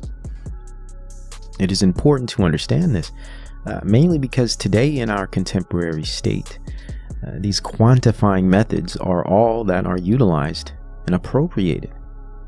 Aside from neoliberal anti-science movements, of course. To me, this seems to have a great deal to do with the reason for so much confusion and ignorance in our population. Back to the subject, narcissism is truly an enigma. And I would say, similar to contemporary scientific difficulties with concepts of morality and brain function or consciousness, narcissism is beyond concrete material understanding. Possibly these concepts remain in their essences as maybe described by Kant, forms of noumena, things that are independent of perception by our senses, things that we can claim exist yet cannot prove through our sensory capacities. Actually, it reminds me of something like the Holy Spirit or faith. Blind knowing, the substance of things hoped for, the evidence of things not seen. And though we can collect data and aggregate behavior patterns in shared groups, observe replicable patterns in societies, put value judgments on our results, document patterned family and childhood experiences, we can demonstrate through our senses that these behaviors have a true effect on humanity, a pathological effect, mind you. And we can even create heuristics to monitor them, and labels and taxonomies to categorize the expressions and subgroupings. But how do we concretely pinpoint and define the essence of this affective thing? What truly is the source of this condition, and what is it made of? This is why I approach it as an intangible at its essence. Though psychology does as well to some extent, the field also attempts to structure it in a way that makes material claims that present quantifiable and behavioral value, as in the positions of behaviorism, for instance, or neurology. Yet it ends up being useless when there's no intrinsic meaning in the results, or no qualification presented. Again, it renders these studies, that is, they render the condition and humans in general to systems, to programmable and random occurrences or rationally selected figments of nature. This type of data does not help anyone or provide any meaning. Moreover, this is pretty much why I take the position of a spiritual approach and a metaphysical ultimate understanding that can only be properly constructed through a theological presupposition, hence the spiritual component of narcissism. From my worldview, it can be described as a spiritual condition that works in a counterproductive manner when pathological or even subclinical. It seems to create a hyper-focus on the self that is in opposition to the deepest needs of human beings, which is community, family, procreation, and love. God has created us as social beings. Even materialist anthropology demonstrates this. And narcissism, when deformed, is inherently antisocial. And I would argue anti-human, or non-human even. Hence my given value judgment, which of course I do understand is culture bound and contingent on worldview.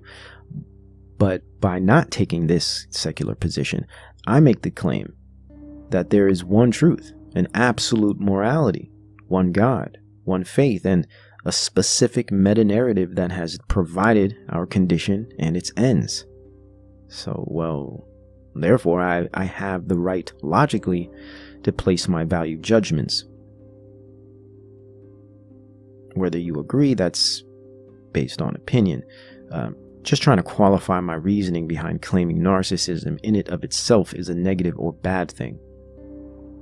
This is, of course, excluding the adaptive or healthy versions of narcissism, of course. Yet we still have not properly even defined narcissism. Our population flirts with the tip of its iceberg. Its theoretical depth and entirety has been spirited away to unknown corners and quarters of academia, keeping it pretty much hidden from the general population. I don't expect society to even consider the academic realm of any real relevance to begin with, but I do believe its relevance is discovered when certain topics or concepts need thorough explanation and demonstration. And many people throw around the word narcissist and have no knowledge of its proper use, or possibly a mere pop psych commercialized concept of it, which for extremely practical uses I guess is okay. I mean, we all are guilty of utilizing complicated terms this way. But when we do it, not only does this misrepresent the true essence or value within the term, but it also confuses the term's user as well as receiver, thereby and ultimately causing a disservice to all participants. It's of great value to know that narcissism is an interpersonal phenomenon. It can only exist as a thing within a given social arrangement.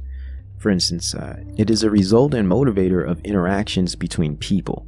For instance, a narcissist on an island by himself would have no opportunity to demonstrate his narcissism without a subject to define his narcissism through. It would lose its meaning and therefore fail to exist. Narcissism can only be observed, defined, or analyzed when two or more people are involved. Similar to the concept of white and black racial identity.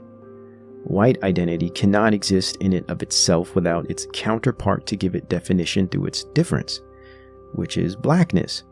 Blackness as well cannot exist in it of itself without whiteness to provide it a counterpart to compare itself to. The result or experiences of the comparison and value judgments produced thereafter form the racial identity.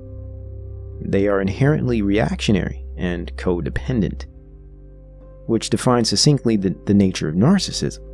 Blackness and whiteness is but a silver coin. Both identities' formations are contingent on the influence and presence of the other. What makes me black is what makes you white, and vice versa. If an island had all white people on it, and they never knew or came in contact with so-called black people, they would not have a so-called white identity. They would have no comprehension of the concept of being white. It would simply not exist. It would be impossible to exist. Without each other as dependent counterparts, our identities fail to exist. Our identities are mere results of historical interaction with one another. The identity and existence of narcissism works the same way. Narcissism cannot exist without a counterpart to negate, just as white cannot have meaning without black to differentiate itself. Overall, similar to what sociology would term as racism, narcissism alike is interpersonally based. It is a social issue, an interpersonal impediment or influence. It is qualitatively culturally bound and quantitatively socially bound. Basically, its judgment of being a good or bad thing depends on the culture it is taking place in, and its presence is only possible within a human situation that is inherently social. Here we can understand from a socio- and psycho-spiritual perspective why it is of importance as a subject of study.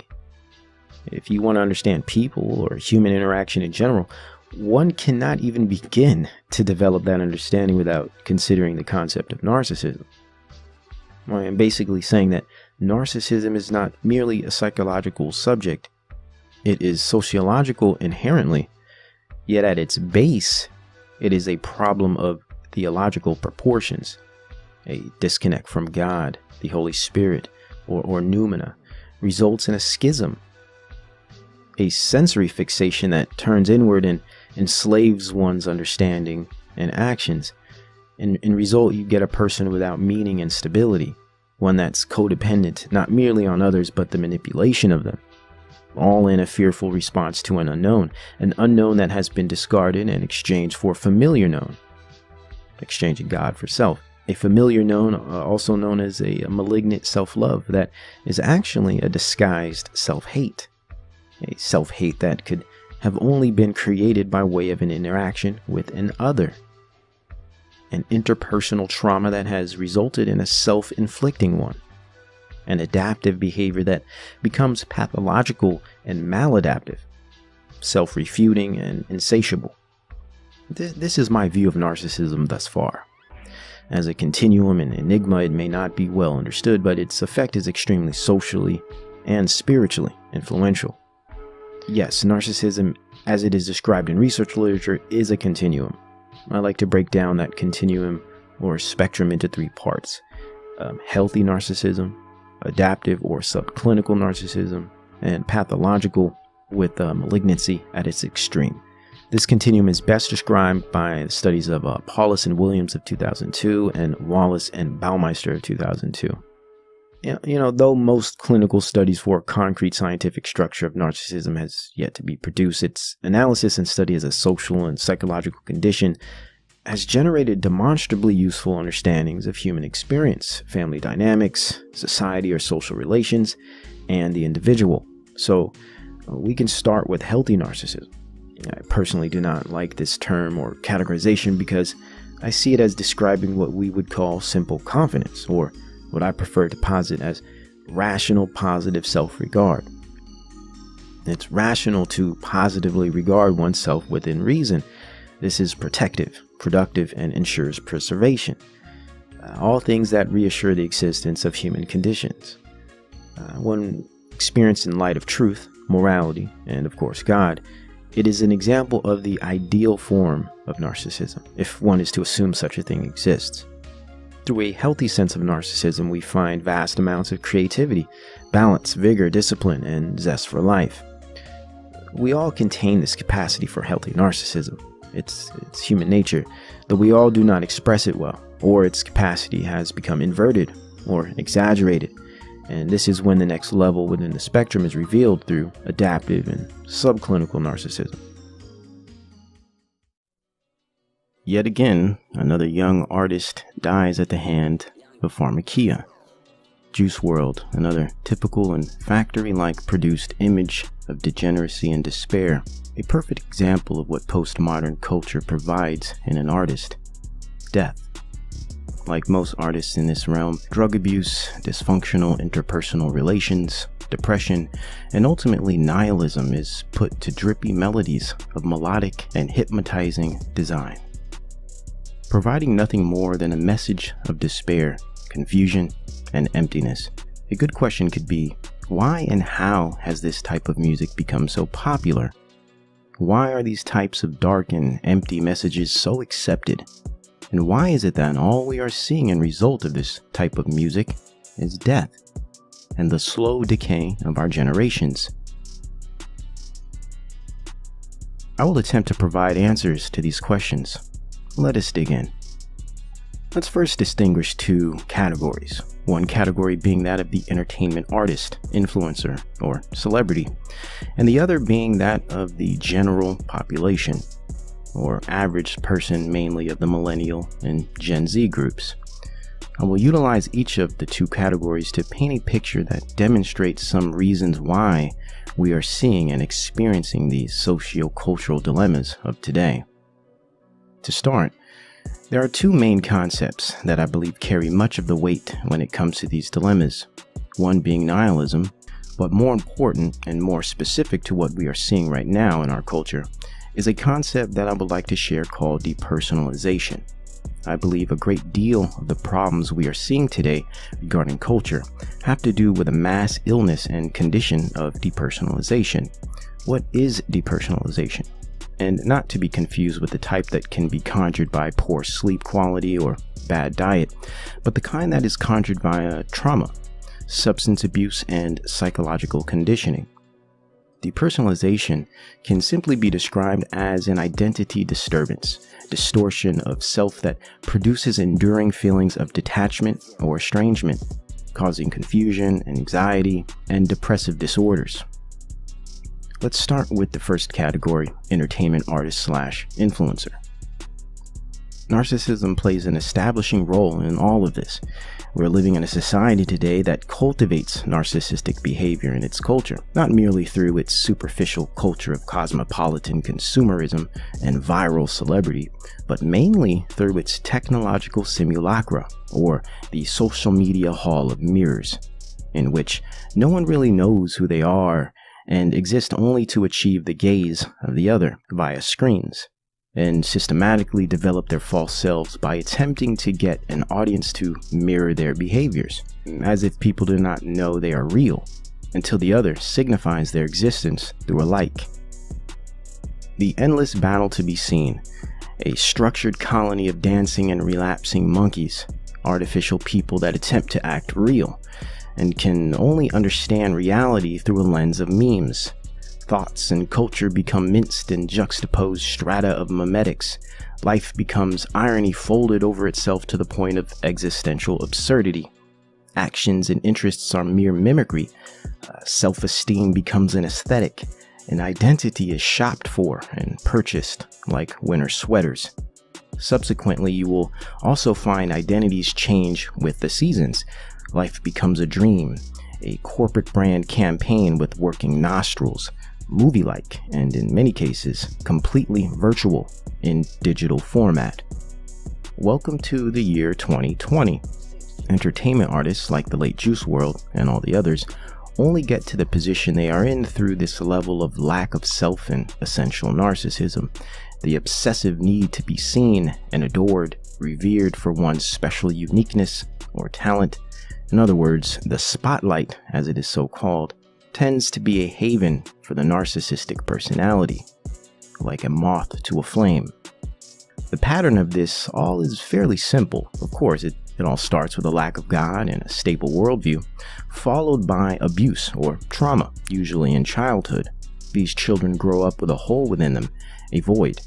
that is filled by the creation of a false self, which ultimately demonstrates itself through behavioral narcissism and ameliorated through the attention industries, whether that be film, music, and now social media. This is why you'll find that most celebrities and musicians not only come from abusive homes, but they have been sexually abused or severely neglected from a very young age. XXXTentacion is a perfect example of this pattern. The next stage in the pattern comes in the form of addiction. The narcissist is always addicted to something, and all addicts suffer from a form of narcissism, described in putting one's needs of something over all else, regardless of the circumstances.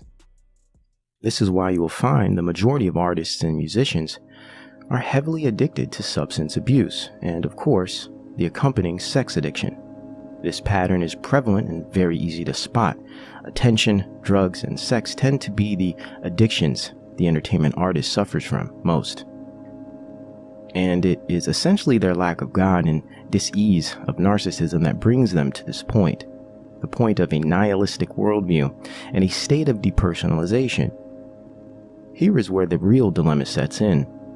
The entertainers become famous and infect the entire society with their illness through the accumulation of fans and industry media support and promotion.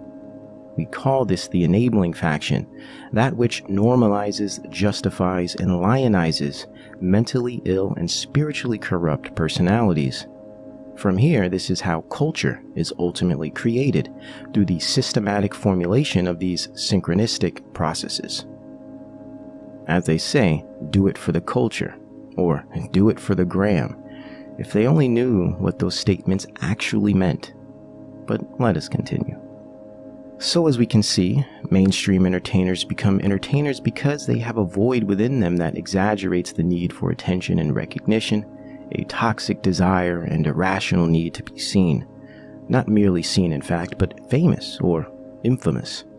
Their toxic narcissism and comorbid mental illnesses lead them to addictions that usually end up in their early demise. The strangest part is when the general public reveres these types of personalities, and it is usually because they identify with them, because they either suffer from similar illnesses or have been conditioned to through the technological simulacra our generations are trapped within. Their reality has become so distorted and misleading that they no longer make decisions for themselves and have no way of seeing outside of the cultural paradox they have been consumed by. Now let's talk about the general population. Second category. Especially those born after, say, 1996. They're all part of a new breed of human beings. Literally. Their brains are wired completely different due to being raised in an era where technology has replaced many human instincts and behaviors. And no, this is not something called progress, though the establishment will love to fool you into believing so. An important point to address here is that though neoliberal postmodern industries promote demonic and psychologically damaging material as cultural norms, it is the general public and mainly the fans that create what is popular through their consistent support and mirroring. My contention is that they are stuck within a simulacra of social media sorts that has blinded them from reality. In fact, it has caused a fissure, a dissociative reaction that has developed into a mass epidemic of depersonalization. People are no longer genuine people. They are avatars and profiles, handles, and online personalities that do not carry over into the real world. Living a double life is no longer specific to extramarital affairs, but today, it is a sociological norm. In fact, alleged real-world things are established in the digital realm and take precedence over the physical world. Like how relationships today aren't considered relationships unless they are updated so on Facebook or established visually through endless look at us posts on Instagram, stories, and, well, you know the rest.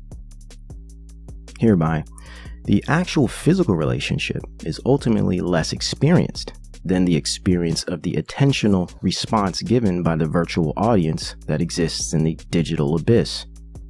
We call them social media communities. the main focus isn't actually living out the relationship in the real world, but instead, the focus is placed on the perception of those watching and reacting in the virtual one. Again, it's like staring into the mirror for attention while completely ignoring the physical person in front of you. The current generations live a virtual existence, detached from the physical one, detached from their own bodies even. Identities are dysfunctional, hence all the gender and identity dysphoria we find so common today. False selves appease the non-existent true self through social media engagement at the expense of real-life engagement and communication. All of this develops narcissistic features and mechanizes human behavior in a way that conditions humanity to behave more machine-like and transactional and less authentic than what God has originally designed. Here we see why these sick individuals like Juice WRLD become famous, because the lot of society are clueless followers who cannot differentiate healthy from unhealthy, good from bad, moral from immoral. They simply devour and consume what is fed to them in large portion. As their loins and flesh assume position, the cycle continues in the form of viral culture. Even the word viral, which refers to virus or disease, perfectly explains the nature of this cycle, perfectly describes how and why it moves the way it does. Indeed, society is sick and diseased, hence the viral culture of today. Another important point of this current generation is the fact that they have been raised in a way that has robbed them of healthy interpersonal development. Most teens and 20-somethings today have developed their capacity for communication and interpersonal relation through screens and not authentic human contact.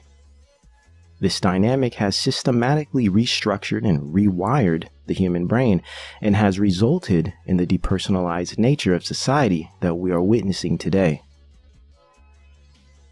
Growing up in this technopolic society of screens and alter egos and multiple selves, this generation has suffered a dissociated and detached socialization.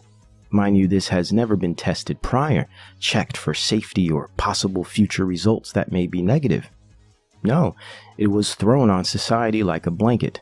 No questions asked, no limitations drawn. Why do you think so many are insecure, depressed, unable to take simple criticism and in need of safe spaces and refuge? Why are people today so lost and morally bankrupt that they would even consider death culture as demonstrated by the likes of Juice WRLD? Because this generation is completely lost and lacks authenticity, truth, and of course, God. Hence their ignorance, sexual obsessions, and drug addictions. Lacking true identity, they latch onto entertainment personas for a semblance of reality, in which I argue is a hyper-reality. See, humans were never designed for this level of asociality, detached, technological existence where screens replace the real world, and postmodern relativism replaces truth and order. Why do you think we are falling apart? Because capitalism? The big bad patriarchy? Don't be silly. Humans are biopsychologically breaking down. The result is mental illness and depersonalization, which leads to addictions, depression, anxiety, psychosis, nihilism, and of course its logical end, suicide. Popularized and worshipped death culture is at hand. Another big problem here is the internet influencers that reciprocate and reproduce the illness. Internet personalities narcissistically exacerbate the problem by reconstituting the artist's messages and culture, by promoting it and making it relevant for their own personal gain, in the form of likes, views, attention, and career.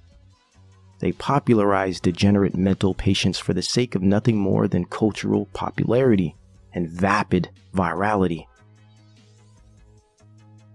all while lining their pockets at the expense of humanity. Now take a generation that predominantly gets its sense of self and human engagement through screens, then add drugs, porn, and autoerotic addictions, all of which rewire the neural pathways, mind you. You will have the result of an entire generation of dissociated, atomized, and narcissistic humanoids. and big tech is only getting bigger, while genuine human interaction and authenticity is only getting smaller. How do you think all of this will play out logically? Think about it. We are so depraved and mentally disfigured that today, strippers, druggies, and prostitutes are the moral agents of sociological influence. But let us not forget that it is a requirement to be mentally ill and spiritually broken to be a stripper, a druggie, or a prostitute. Sex is not work. It is a means to reproduction and a glue that complements marriage. Anything else regarding it has been indoctrinated through the very psychotic and narcissistic culture industry platform that has been the prime discussion of this video. Stable, authentic, and complete humans would never participate in these degenerate realms, let alone even promote them and show open support. Hence the majority of society today that is unstable, narcissistic, spiritually detached from God and their own humanity, i.e., depersonalization. In a postmodern culture where pluralism supersedes logic, bad and good as categories do not exist, and amorality with relativism maintains the role of socio-cultural guidance, all you have left is nihilism, which is ultimately death. The culture of death.